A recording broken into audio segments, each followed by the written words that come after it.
El profesor Girafales llegó caminando por la calle con su ramo de flores frescas en la mano, como siempre. Empujó el portón de madera que crujió un poco y entró al primer patio. Sonreía pensando en doña Florinda. Vine a traerle este humilde obsequio, murmuró para sí, practicando la frase que le decía cada vez. Pero algo estaba raro. No se oía nada.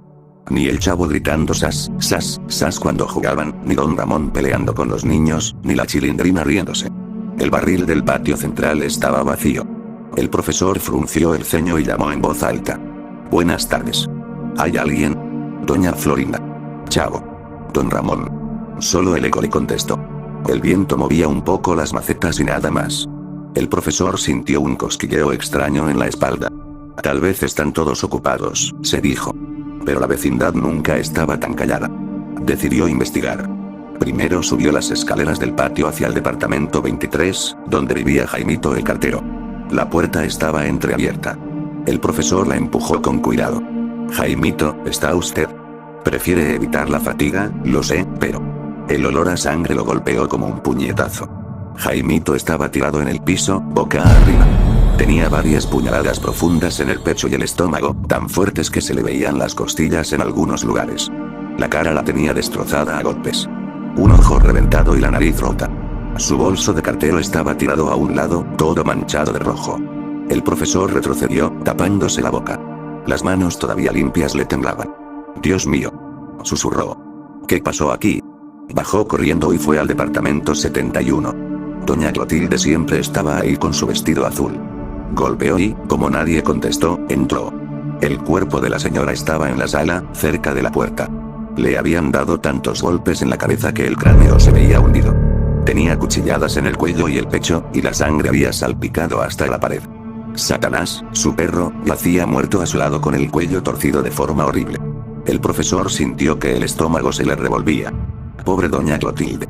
Siempre tan amable, aunque los niños la llamaran bruja del 71 a escondidas. El miedo ya le apretaba el pecho. Siguió al departamento 72, el de don Ramón y la Chilindrina. La puerta estaba abierta de par en par. Don Ramón estaba en el suelo de la sala, con la espalda y el pecho llenos de puñaladas. La sangre formaba un charco grande debajo de él. Tenía moretones en toda la cara, como si lo hubieran golpeado con algo pesado hasta dejarlo irreconocible. La Chilindrina estaba tirada cerca, casi abrazando a su papá. Le habían clavado el cuchillo varias veces en los brazos y la espalda, como si hubiera tratado de protegerlo o huir. Sus ojos abiertos miraban al techo con terror. El profesor se quedó paralizado. Recordó de pronto cómo don Ramón gritaba menso. Inútil.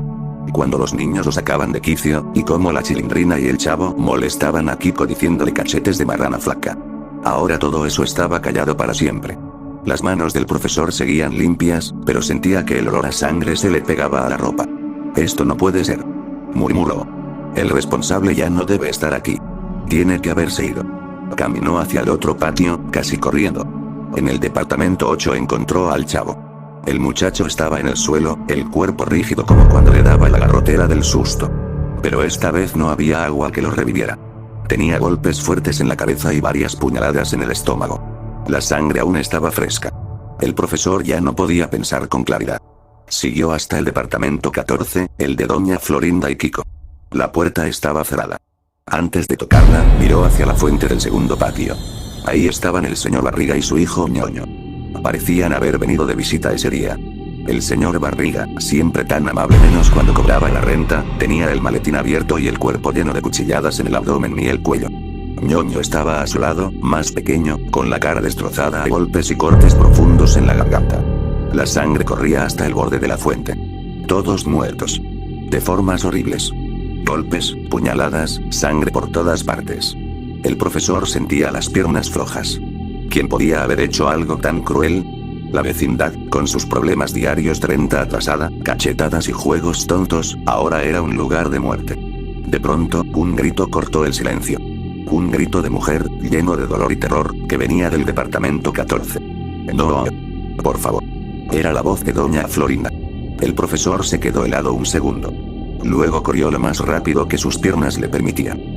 El grito de doña Florinda todavía retumbaba en el patio vacío, un chillido largo y lleno de dolor que venía directo del departamento 14.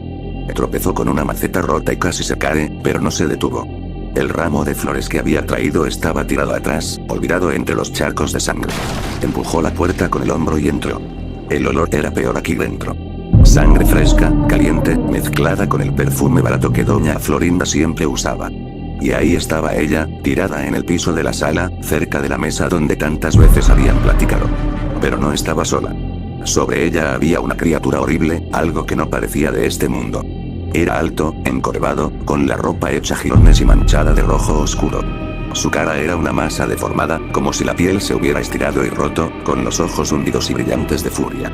Tenía las manos enormes, llenas de garras improvisadas con lo que parecían pedazos de vidrio o metal, y las movía rápido, clavándolas una y otra vez en el cuerpo de doña Florinda. Ella gemía, pero todavía podía hablar. Tosía sangre y miraba a la criatura directo a los ojos. Todos sabían. Susurró entre dientes. Yo y don Ramón. Desde hace meses. Él me decía que eras un maestro longaniza, un idiota que nunca se enteraba de nada. Y los demás. El chavo, la chilindrina, hasta Kiko. Todos callados para no lastimarte. Decían no le digas, pobrecito, se va a morir de tristeza. Yo me merecía esto, sí. Pero ¿por qué mataste a los demás, profesor Girafales? ¿Por qué a mi tesoro, a don Ramón, a todos? La criatura levantó la cabeza y gruñó, un sonido ronco que parecía casi humano. Doña Florinda soltó una risa débil, llena de lágrimas. Vine a traerle este humilde obsequio. Imitó con voz rota. Eso era lo único que sabías decir. Y yo te engañaba con ese menso de don Ramón, que siempre me gritaba vieja chancluda cuando le daba cachetadas.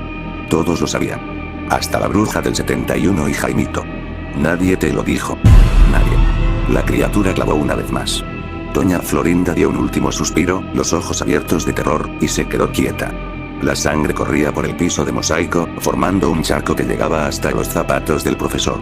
Él se quedó paralizado en la puerta. El corazón le latía tan fuerte que parecía que se le iba a salir. La criatura se giró lentamente hacia él. Por un segundo, el profesor vio su propia cara en esa masa deformada. Era él. Era él todo el tiempo. De pronto, como si se rompiera un vidrio dentro de su cabeza, los recuerdos llegaron todos de golpe. Esa mañana había llegado temprano, como siempre. Había escuchado a doña Florinda y don Ramón riéndose en el departamento 14. Había visto por la ventana cómo se besaban. El chavo estaba escondido en su barril, pero salió y dijo fue sin querer queriendo cuando casi lo descubría. La chilindrina y Kiko estaban jugando cerca y se callaron de golpe. Hasta Ñoño y el señor Barriga, que habían venido a cobrar la renta, sabían y miraron para otro lado. Mensos. Recordó que don Ramón le gritaba a los niños, pero ahora esa voz sonaba en su mente como burla hacia él. No me simpatizas, le había dicho Kiko una vez al chavo, pero todos le decían lo mismo al profesor sin que él lo oyera. La rabia había sido tan grande, tan negra, que algo dentro de él se rompió. Tomó un cuchillo de la cocina de doña Florinda. Primero fue don Ramón, que intentó defenderse, le gritó ferrocarril parado.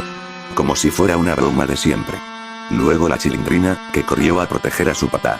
Después el chavo, que se puso rígido del susto y solo alcanzó a decir pipi pipi pipi antes de que los golpes lo callaran. Uno por uno, los fue encontrando. Doña Clotilde, Jaimito, el señor Barriga y Ñoño. Todos. Y al final volvió aquí, con ella. El profesor miró sus manos. Al principio del día estaban limpias, blancas, listas para entregarle el ramo de flores. Ahora estaban cubiertas de sangre seca y fresca, pegajosa entre los dedos. La criatura ya no estaba. Solo estaba él, solo en medio de la vecindad silenciosa. No. No puede ser. Murmuró, con la voz temblorosa. Yo no. Yo solo vine a traerle este humilde obsequio. Pero sí podía ser. Su mente había intentado esconderlo, había creado un monstruo para no ver la verdad. La traición de doña Florinda, el engaño de todos los que decía que eran sus amigos, el dolor de saber que en la vecindad todos se reían a sus espaldas. Había sido suficiente para volverlo loco.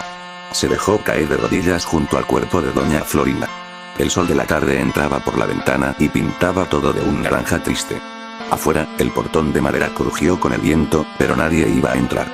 Ya no había risas, ni peleas por la renta, ni sas, ni cachetadas, ni prefiero evitar la fatiga.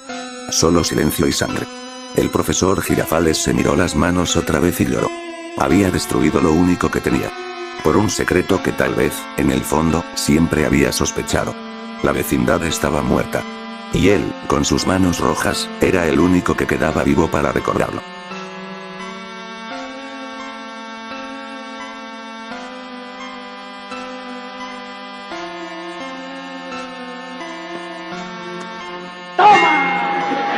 te doy otra nomás porque presta para que te algo.